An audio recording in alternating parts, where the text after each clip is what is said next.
Hello everyone, welcome back to my channel. तो आज हम एक new bear love story start करने जा रहे हैं जिसका नाम है स्वीट। चैप्टर की स्टार्टिंग होती है, हमें एक घर दिखाया जाता है जो कि जंगलों के बीचों बीच एक पहाड़ पे होता है। फिर हमें हमारे फर्स्ट मेन लीड और उसकी माँ को दिखाया जाता है। उसकी माँ कह रही होती है, अकेले रहना, लोगों से मत मिलना, उनसे अटैच मत होना, उन पे भरोसा मत करना। भले ही तुम्हें अकेला रहना पड़े, अकेला रहना बेहतर है और यही तुम्हारी माँ की इच्छा है। माँ ने जैसा कहा है तुम वैसा ही करना, करोगे ना? तो वो बच्चा रोते हुए कहता है, हाँ मैं करूँगा। उसकी माँ कहती है, तुम बहुत अच्छे बच्चे हो। फिर वो उसके आंसू पोंछते हुए कहती है, सच में तुम बहुत सुंदर हो। माँ तुमसे बहुत ज़्यादा प्यार करती है। माँ ने जो कहा है तुम उसे हमेशा याद रखना। यह बोलकर वो अपना दम तोड़ देती है, यानी कि उसकी डेथ हो जाती है। और वहीं पे वो बच्चा सिसक सिसक कर रोते हुए अपनी माँ को पुकारता रह जाता है। फिर हमें कुछ सालों बाद का सीन दिखाया जाता है। अब वो बच्चा बड़ा हो चुका होता है। वो कुछ तोड़कर धूप में सूखने के लिए रख रहा होता है। तभी उसे बादलों की गरजने की आवाज सुनाई देती है, जिससे उसे लगता है कि बारिश होने वाली है। तभी एक जानवर उसके पास आता है और वो होता है एक व्हाइट फॉक्स और उसका नाम होता है येवुल। वो उसे सहलाते हुए कहता है, तुम इन दिनों अक्सर यहाँ आने लगे हो। तुम्हें ठंड लग रही होगी और भूख भी, क्योंकि सर्दी जो आ चुकी है। माफ करना, लेकिन मेरे पास तुम्हें देने के लिए कुछ भी नहीं है। क्योंकि सर्दी आ चुकी है इसलिए माउंटेन पे कोई भी ट्रैवलर्स नहीं आते। तभी उसे एक धमाके की आवाज सुनाई देती है। वो तुरंत उस तरफ जाता है जहाँ से वो आवाज आई होती है।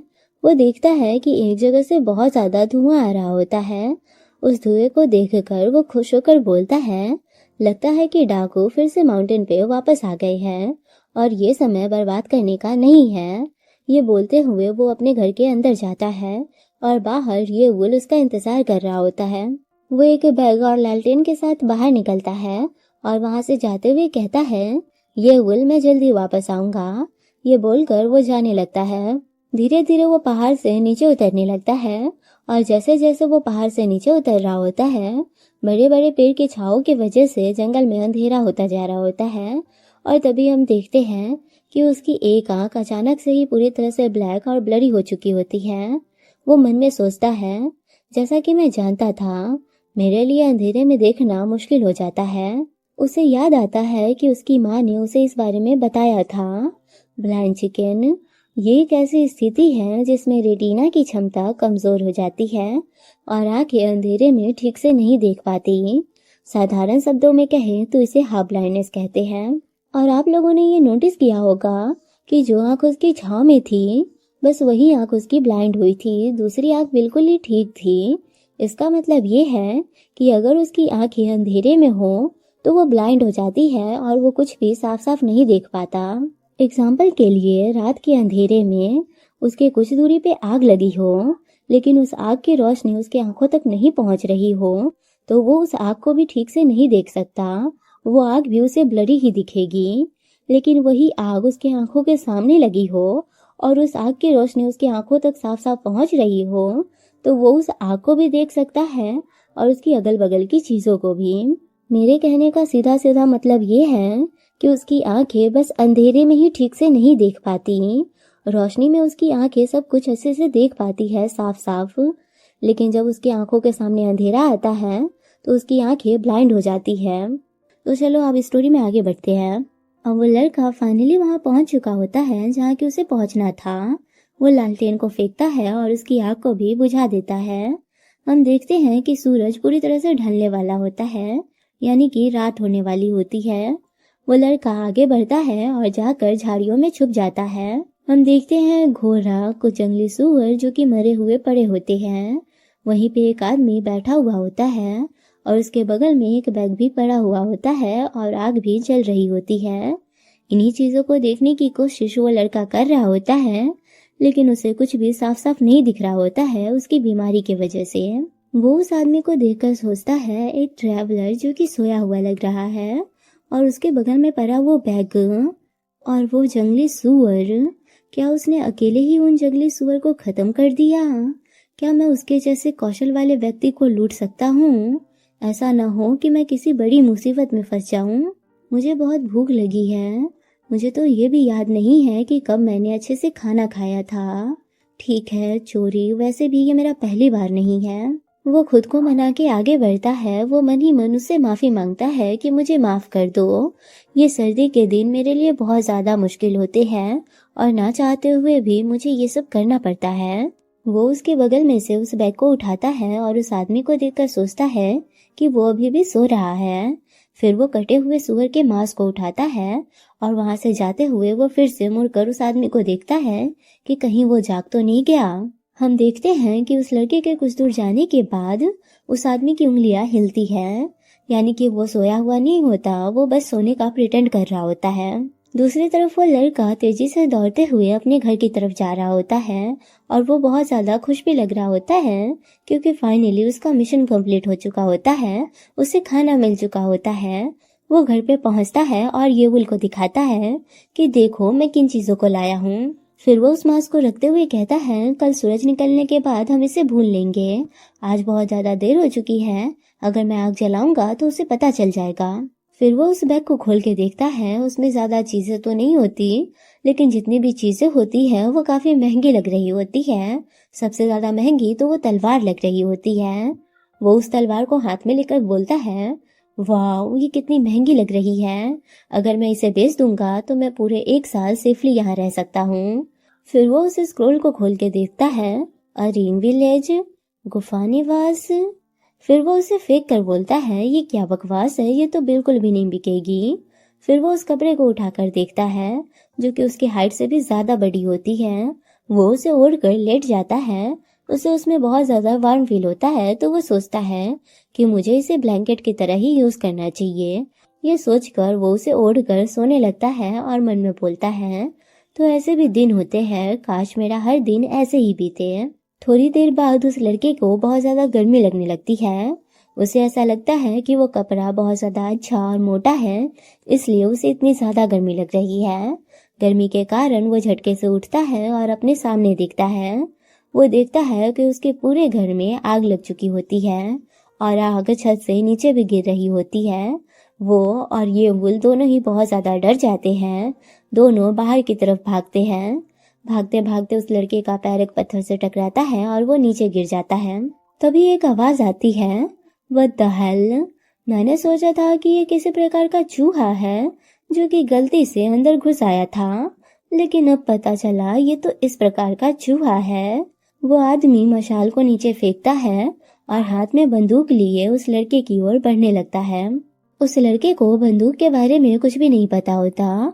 वो बंदूक को देखकर सोच रहा होता है, वो लंबी सी चीज क्या है, ना तो वो तलवार है और ना ही वो धनुष है। फिर भी उसे देखकर मुझे बहुत ज्यादा डर लग रहा है। ये सोचकर वो कांपते हुए बोलता है, प्लीज प्लीज मुझे छोड़ दीजिए। वो आदमी उस पे बंदूक तान के कहता है, अगर तुम जीना चाहते हो तो तुम्हें स्ट्रगल करना होगा एक जानवर की तरह, तभी तो शिकार करने में मजा आता है। क्या तुम्हें ऐसा नहीं लगता? उस आदमी की बातें सुनकर वो लड़का समझ जाता है कि वो आदमी उसे नहीं छोड़ने वाला। इतना समझ आने पे वो अपनी पूरी जी जान लगा के वहां से भाग रहा होता है। वो बड़ी ही तेजी से वहां से भाग रहा होता है, लेकिन जंगल में अंधेरा होने की वजह से उसे कुछ भी साफ साफ नहीं दिख रहा होता है। उसे तो ये भी पता नहीं होता कि वो किस दिशा में भाग रहा है। वो भाग ही रहा होता है कि तभी वो आदमी एक गोली चलाता है जो कि उसके पैर को छू के निकल जाती है। गोली लगने की वजह से उसका बैलेंस बिगड़ता है और वो लुढ़क कर नीचे गिर जाता है। अभी तक वो ठीक से संभला भी नहीं हुआ होता कि वो आदमी उस तक पहुंच जाता है। वो लड़का बहुत ज्यादा डरा हुआ होता है। वो डर के मारे रो रहा होता है। वो आदमी उसके पास आते हुए कहता है, तुम इतनी जल्दी क्यों पकड़े गए, ये कितना बोरिंग है। वो लड़का कांपते हुए कहता है, क्यों, आप मेरे साथ ऐसा क्यों कर रहे हैं? तो वो आदमी कहता है, मैं कहाँ कुछ कर रहा हूँ, मैं बिना अनुमति के किसी को भी अपनी संपत्ति पे हाथ नहीं डालने देता, इससे मुझे डिस्गस्टिंग फील होता है। उस आदमी की बातें सुनकर वो लड़का समझ जाता है कि वो वही आदमी है जिसका कि उसने सामान चुराया था। अब कुछ लोगों के मन में ये सवाल होगा कि क्या उसे ये पहले से ही नहीं पता था? तो नहीं, उसे ये नहीं पता था। मैंने पहले ही आप लोगों को बताया था कि उसे हार्ट ब्लाइंडनेस है और जिस वक्त वो उससे मिला था उस वक्त जंगल में बहुत ज़्यादा अंधेरा था, इसलिए उसने उसका चेहरा साफ साफ नहीं देखा था। और अभी भी वो उसका चेहरा साफ साफ नहीं देख पा रहा है क्योंकि जंगल में अंधेरा है। उसने उसी वक्त उसका चेहरा साफ साफ देखा था जब उसके घर में आग लगी थी और वो आदमी उसके सामने आया था, तभी उसने उसका चेहरा साफ साफ देखा था। जब उस लड़के को ये समझ आता है कि वो वही आदमी है जिसका कि उसने सामान चुराया था, तो वो उसके पास जाकर उससे माफ़ी मांगते हुए कहता है, सर प्लीज़ मुझे माफ़ कर दीजिए, मैं गलत था, प्लीज़ मुझे माफ़ कर दीजिए, बस एक बार मुझे माफ़ कर दीजिए, मैं फिर से ऐसी गलती नहीं करूँगा। वो लड़का उससे मिन्नतें कर रहा होता है, लेकिन वो आदमी उसकी एक नहीं सुनता।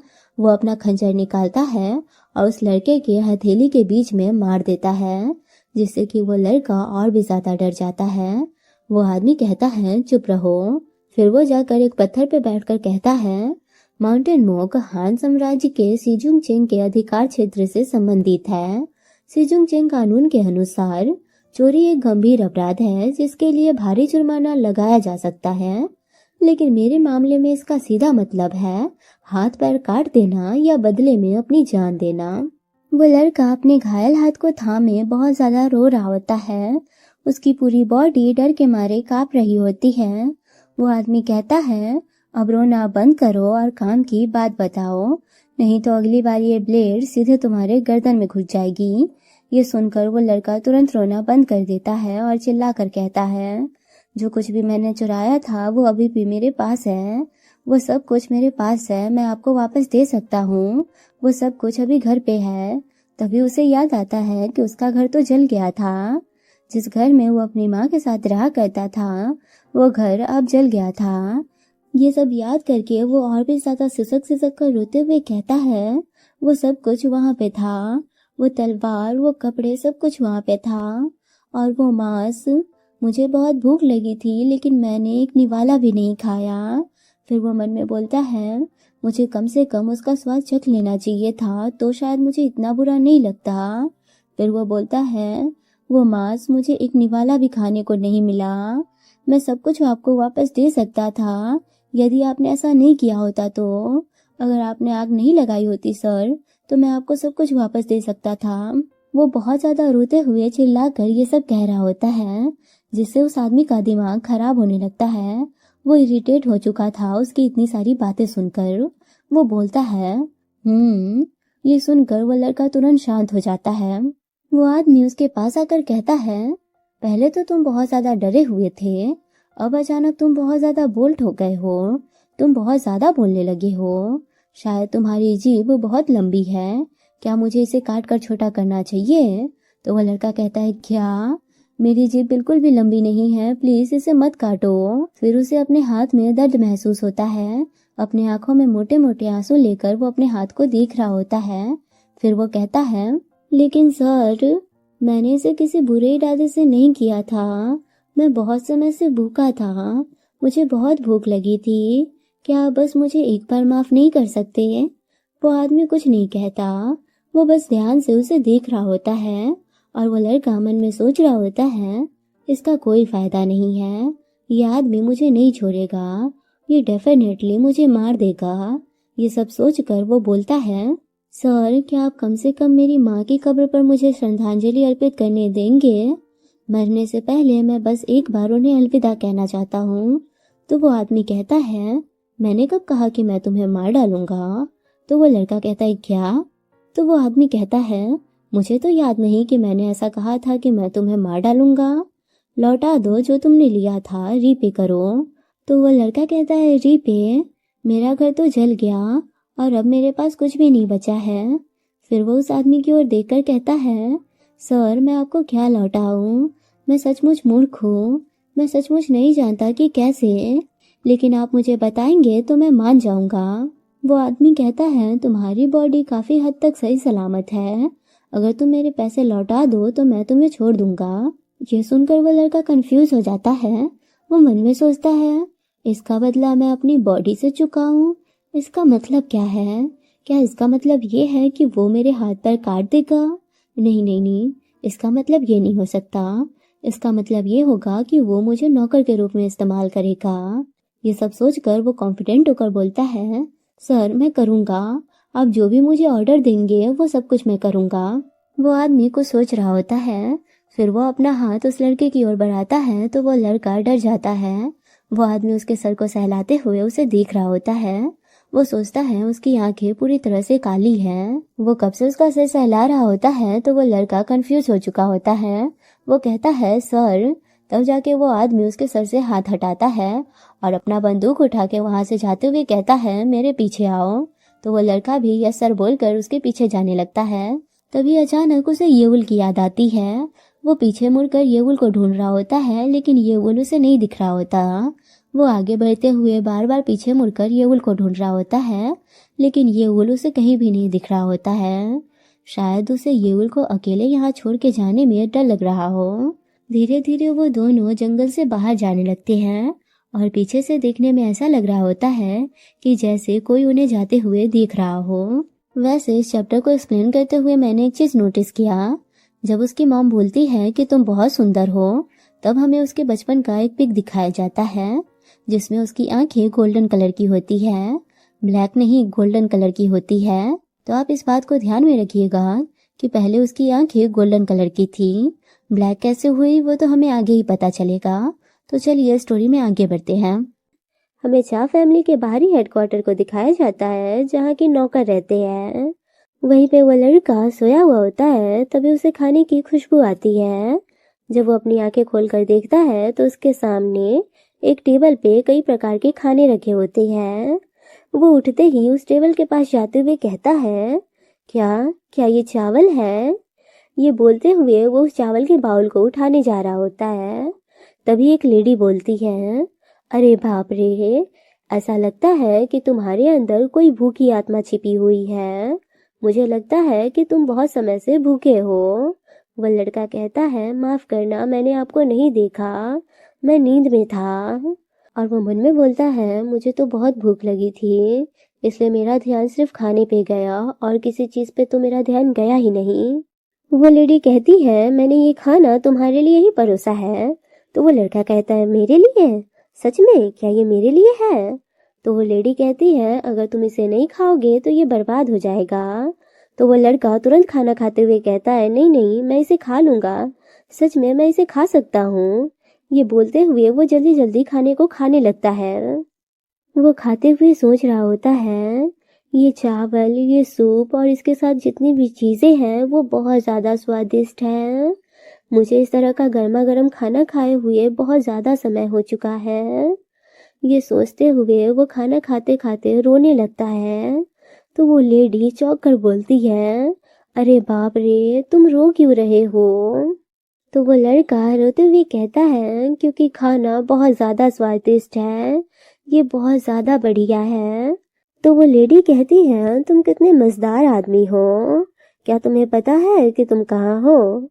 तो वो लड़का खाते हुए सोचता है, नहीं नहीं, सच में मैं नहीं जानता कि मैं कहाँ हूँ, आखिर ये जगह कहाँ है? तो वो लेडी बताती है कि ये चा फैमिली एस्टेट है, तुमने इसके बारे में सुना होगा। जो तुम्हें कल यहाँ लेकर आए थे वो यहाँ के यंग मास्टर है। वो लड़का कहता है, यंग मास्टर? वो सोचता है, इसका मतलब ये है कि जो कल ट्रैवलर मुझे मिला था वो यहाँ का। वो इससे आगे कुछ सोच पाता उससे पहले ही वहां का दरवाजा खुलता है और कोई चिल्लाते हुए बोलता है, अरे तुम बदतमीज बच्चे, जल्दी से खाओ और यहाँ से निकल जाओ, क्या कर रहे हो तुम गंदे भिखारी कहीं के? तो वो लेडी उस आदमी पे चिल्लाते हुए कहती है, अभी खाना परोसे हुए कितना समय ही हुआ है जो तुम अभी से ही हंगामा शुरू कर रहे हो? वो आदमी उस लड़के पे चिल्लाते हुए कहता है, तुम खुद को समझ क्या रहे हो? तुम्हें गरम गरम खाना खाने के मिला है तो तुम खुद को भगवान समझने लगे हो। अब क्या मैं तुम्हारे लिए गरम पानी भी लाऊं? वो आदमी उस पे चिल्ला रहा होता है और वो लड़का चुपचाप बस उसकी बातें सुन रहा होता है। तो वो लेडी उस लड़के से कहती है, तुम इसकी ज्यादा परवाह मत करो, क्योंकि यंग मास्टर ने तुम्हें बाहरी हेडक्वार्टर में रखा है, इसलिए तुम्हें यहाँ काम करना होगा। वो लड़का कहता है, हाँ। फिर वो लेडी बताती है कि ये जो आदमी है ये बाहरी हेडक्वार्टर का हेड सर्वेंट है, इसलिए ये जो तुम्हें काम कहे वो तुम्हें करना होगा। वो लेडी उससे कहती है कि तुम अपना खाना जल्दी से खत्म करो। वो लड़का अपने खाने को देखकर कुछ सोचता है और फिर हिचकिचाते हुए बोलता है, अगर मैं काम करता हूँ तो क्या मुझे दोबारा खाने को मिलेगा? ये सुनकर वो आदमी गुस्से में कहता है, क्या तुम कड़ी मेहनत करने से पहले ही खाने के बारे में सोच रहे हो? वो लड़का कहता है, नहीं, बिल्कुल नहीं, मैं सचमुच कड़ी मेहनत करूंगा। वो आदमी वहां से जाते हुए गुस्से में चिल्लाकर कह रहा होता है, देखते हैं तुम कड़ी मेहनत करते हो या नहीं। अगर मैंने तुम्हें काम चोरी करते हुए पकड़ लिया तो फिर तुम्हें खाने में सिर्फ जूठन ही मिलेगा, ये तुम जान लो।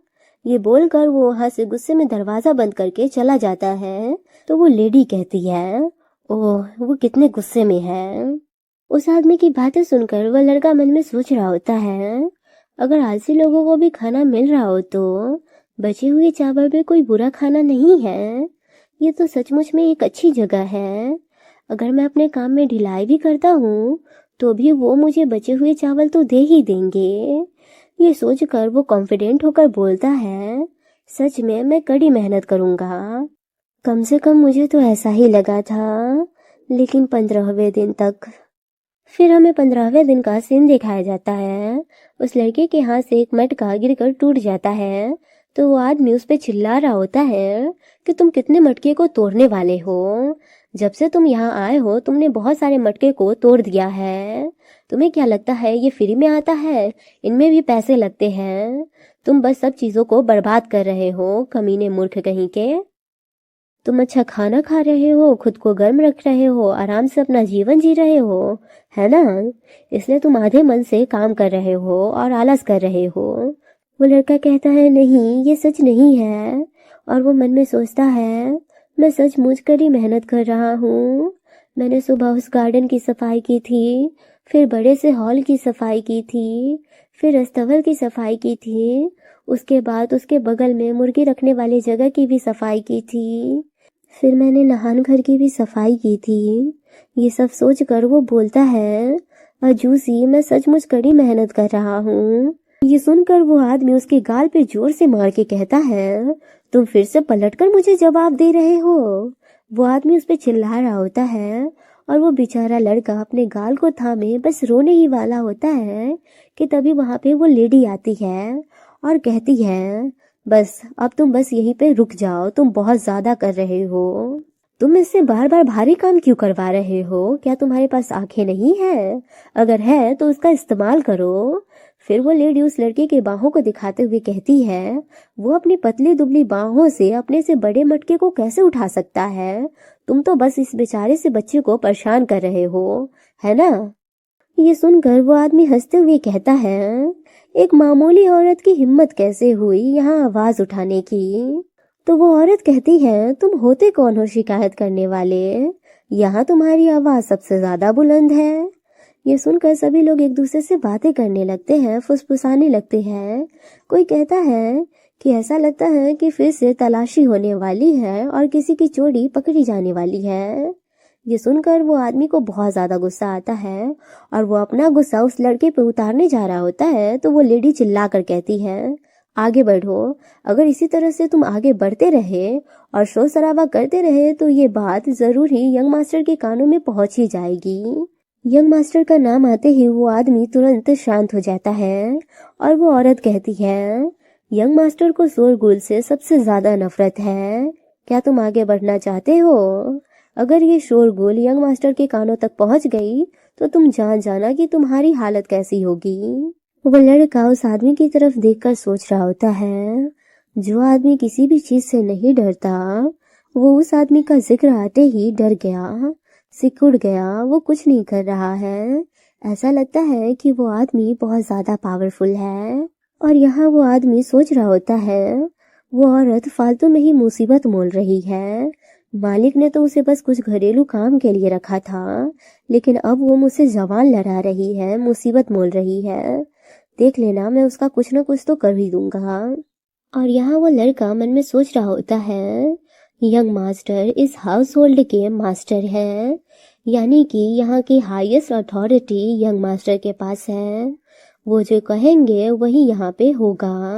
फिर हमें रात का सीन दिखाया जाता है और हमारा प्यारा सा फर्स्ट मेल लीड दो आदमियों के बीच में सोया हुआ होता है, लेकिन उनके खर्राटों की वजह से उसे नींद नहीं आ रही होती है। वो परेशान हो रहा होता है। वो मन में बोलता है, इतनी ज़्यादा शोर शराबे में मुझे नींद नहीं आएगी। वो खुद को पूरी तरह से कंबल में लपेट कर सोने की कोशिश करता है, लेकिन फिर भी वो सो नहीं पा रहा होता है। उसे बार बार उस रात की यादें सता रही होती हैं जिस रात वो यहाँ के यंग मास्टर से मिला था, यानी कि चा युनसा से।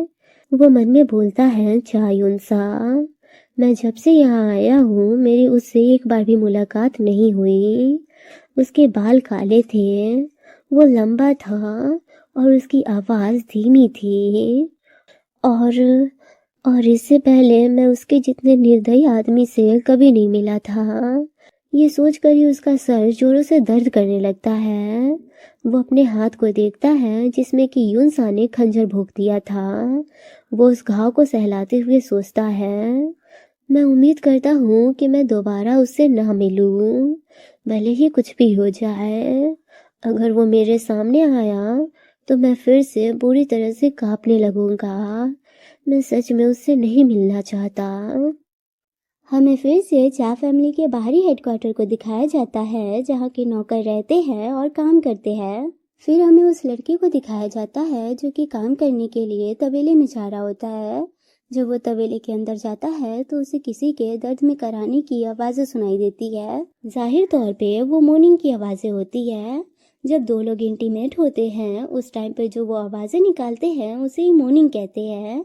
वो मॉर्निंग की आवाज़ें होती हैं, लेकिन उस लड़के को लगता है कि कोई दर्द में करा रहा है। तभी एक आदमी की आवाज़ आती है, बस एक और बार। फिर एक लड़की की आवाज़ आती है, प्लीज़ रुक जाओ, मुझे ऐसा फील हो रहा है कि मैं मरने वाली हूँ। उनकी बातें सुनकर उस लड़के को ऐसा लगता है कि कोई बीमार है। वो उसे देखने के लिए उस तरफ जाता है तो हम देखते हैं कि दो लोग इंटीमेट हो रहे होते हैं। वो लड़का इतना मासूम होता है कि उन्हें ऐसे देखकर भी मन में सोचता है, ऐसा लगता है कि वो आदमी उस लड़की को परेशान कर रहा है। वो लड़की उस लड़के को देखकर उस आदमी को धक्का देती है और दौड़ते हुए वहां से भाग जाती है। फिर वो आदमी गुस्से में उस लड़के के पास आता है, उसे मारता है और गाली देकर वहां से जाने लगता है। तो वो लड़का अपने गाल को सहलाते हुए बोलता है, बहुत दर्द हो रहा है। फिर वो मन में सोचता है, ये चल क्या रहा है, आखिर उसने मुझे क्यों मारा। उस लड़के को ये समझ नहीं आ रहा होता है कि उस आदमी ने उसे क्यों मारा। उसकी तो कोई गलती भी नहीं थी, फिर उसे क्यों मार खाना पड़ा। फिर हमें आगे का सीन दिखाया जाता है। वो जो मेन सर्वेंट होता है वो उस लड़के को मार रहा होता है। वो उससे कहता है, तुम कमीने कहीं के, मैंने ये सुना है कि तुमने यौन के साथ छेड़छाड़ करने की कोशिश की है, तो इसलिए तुम अब से लड़कियों की तरह बर्ताव करना बंद कर दो। तो ये सुनकर वो लड़का कहता है, क्या लड़कियों की तरह बर्ताव करना, मैं? फिर वो कहता है, मुझे समझ नहीं आ रहा है कि आप क्या कहने की कोशिश कर रहे हो। तो वो आदमी जिसका कि नाम गाक्से होता है, जो कि उस लड़की के साथ इंटीमेट हो रहा था, वो कहता है, एल्डर, मैंने खुद अपनी आंखों से उसे देखा था। वो लड़का यौन का पीछा कर रहा था और जब भी उसे मौका मिल रहा था तो वो उसे छू रहा था। तो ये सुनकर वो आदमी उस पर चिल्लाते हुए कहता है, तुम कमीने कहीं के, गवाह के यहाँ मौजूद होने के बावजूद भी तुम बेशर्मी से झूठ बोलने की कोशिश कर रहे हो। तो वो लड़का कहता है, नहीं, ये सच नहीं है, मैंने कुछ भी नहीं किया, मैंने सच में कुछ भी नहीं किया, मैं झूठ नहीं बोल रहा हूँ। तो वो आदमी कहता है, चुप रहो, तुम जैसे गंदे हाथ वाले बदमाशों को तो तमीज़ का कुछ पता ही नहीं होता। तुम्हारी हिम्मत कैसे हुई अपने से बड़ों को सीधा घूरने की। तुम्हारे जैसे लोगों को सबक सिखाने का सिर्फ एक ही तरीका होता है। ये बोलकर वो लाठी उठाता है और उसकी ओर बढ़ते हुए कहता है, तुम जैसे लोगों को जब तक मार नहीं पड़ती तब तक तुम्हारी अक्ल ठिकाने पे नहीं आती है ना। ये बोलते हुए वो उसे मारने जा रहा होता है और वो लड़का बहुत ज़्यादा डरा हुआ होता है। वो आदमी उसे लाठी से मार रहा होता है और वो लड़का कह रहा होता है, अजूसी, बहुत चोट लग रही है, प्लीज़ रुक जाइए, मुझे बहुत दर्द हो रहा है। तो वो आदमी कहता है, तुम तो लोगों को पलट के जवाब देते हो ना, तुम्हें तो मार पड़नी ही चाहिए। तुम जैसे लोगों को जब तक मार नहीं पड़ती तब तक उनकी अक्ल ठिकाने पे नहीं आती है। ये बोलकर वो और भी ज़्यादा बुरी तरीके से उसे मार रहा होता है। वो लड़का कह रहा होता है, अजूसी प्लीज़ रुक जाइए, मुझे बहुत दर्द हो रहा है, प्लीज़ मुझे छोड़ दीजिए। जब वो रुकता है तो कहता है, तो बताओ तुम क्या अभी भी झूठ बोलोगे? तो वो लड़का उठने की कोशिश करता है लेकिन वो उठ नहीं पाता, उसे बहुत चोट लगी होती है। वो कांपते हुए कहता है, अजूसी मैं झूठ नहीं बोल रहा हूँ, मैं सच में झूठ नहीं बोल रहा हूँ। ये सुनकर वो कहता है, क्या इस कमीने को अभी भी अकल नहीं आई? तुम जैसे गंदे हाथ वाले बदमाश को सुधारने के लिए इतनी मार काफ़ी नहीं है, तुम्हें और मार पड़नी चाहिए। ये बोलकर वो और भी ज़्यादा गुस्से में उसे मारने लगता है। वो लड़का कह रहा होता है, प्लीज़ प्लीज़ रुक जाइए अजूसी, मैंने कुछ नहीं किया है, मैं झूठ नहीं बोल रहा हूँ। लेकिन वो आदमी उसकी बातें नहीं सुनता, वो उसे मार रहा होता है। जब वो उसे मारते मारते थक कर रुक जाता है तो वो लड़का उसके पैर पकड़ कर सिसक सिसक कर रोते हुए कहता है, अजूसी मैं गलत था, मुझे माफ़ कर दीजिए, मैं फिर से ऐसा कभी नहीं करूँगा, मुझे मारना बंद कर दीजिए, मुझे बहुत दर्द हो रहा है, अजूसी प्लीज़ मुझे माफ़ कर दीजिए। वो आदमी पैर झटक कर वहाँ से चला जाता है और वो लड़का चोटों से भरा हुआ वहीं पे पड़ा रहता है। तो लोग कहते हैं कुछ लोगों की किस्मत तो वाकई में खराब ही होती है। ये बोलकर वो लोग हंस रहे होते हैं और फिर वहाँ से वो चले जाते हैं। कोई भी आदमी उससे ये तक पूछने नहीं आता है कि वो ठीक है या नहीं, क्या वो चल पाएगा, क्या वो उसे रूम तक छोड़ दिए। कोई भी उससे कुछ पूछने नहीं आता। सब लोग उसे वहाँ पे वैसे ही छोड़कर चले जाते हैं, किसी को भी उसकी फिक्र नहीं होती है। वो लड़का वैसे ही ज़मीन पे पड़ा हुआ होता है तो वो आदमी जिसका कि नाम गाग से होता है वो उसके पास आकर कहता है, गंदी हरकत करना और मार खाने की इच्छा करने का यही नतीजा होता है, और जो कुछ पहले हुआ था उस बारे में किसी को बताने की हिम्मत भी मत करना, और अगर तुमने बताया तो ये बात यहीं पे ख़त्म नहीं होगी। ये बोलकर वो आदमी वहाँ से जाने लगता है। तो वो लड़का जैसे तैसे करके उठ के बैठता है। तभी वो अपने सामने उसी औरत को देखता है जिससे कि वो पहली बार मिला था। वो औरत उसे ऐसी हालत में देखकर चौंकती तो है, लेकिन फिर वो उसे नज़रअंदाज करके अंदर चली जाती है, जिससे उस लड़के का दिल पूरी तरह से टूट जाता है। अगर दूसरे लोग उसकी परवाह नहीं कर रहे हैं तो उसे कोई फर्क नहीं पड़ता था, क्योंकि ना वो उन्हें जानता था और ना वो लोग उसे जानते थे। इसलिए अगर वो उसकी परवाह नहीं कर रहे हैं तो भी उसे कोई फर्क नहीं पड़ता। लेकिन वो औरत जिससे कि वो यहाँ पे पहली बार मिला था, वो उसकी परवाह करती थी, उसका ख्याल रखती थी और थोड़ा बहुत उसे प्रोटेक्ट भी करती थी। लेकिन अब वो भी उसे नज़रअंदाज कर रही थी, इसलिए उस लड़के का दिल पूरी तरह से टूट जाता है और जो चोट उसकी पूरी बॉडी पे लगे थे वो चोटों के दर्द उसे बहुत ज़्यादा महसूस हो रहे थे। वो रोते हुए अपनी मॉम की बातों को याद करता है, अकेले रहना, लोगों से मत मिलना, उनसे अटैच मत होना, उन पे भरोसा मत करना, भले ही तुम्हें अकेला रहना पड़े, अकेला रहना बेहतर है। इन बातों को याद करके वो रोते हुए मन में बोलता है, मॉम सही थी, लोगों से घुलने मिलने के बजाय अकेले रहना बेहतर है।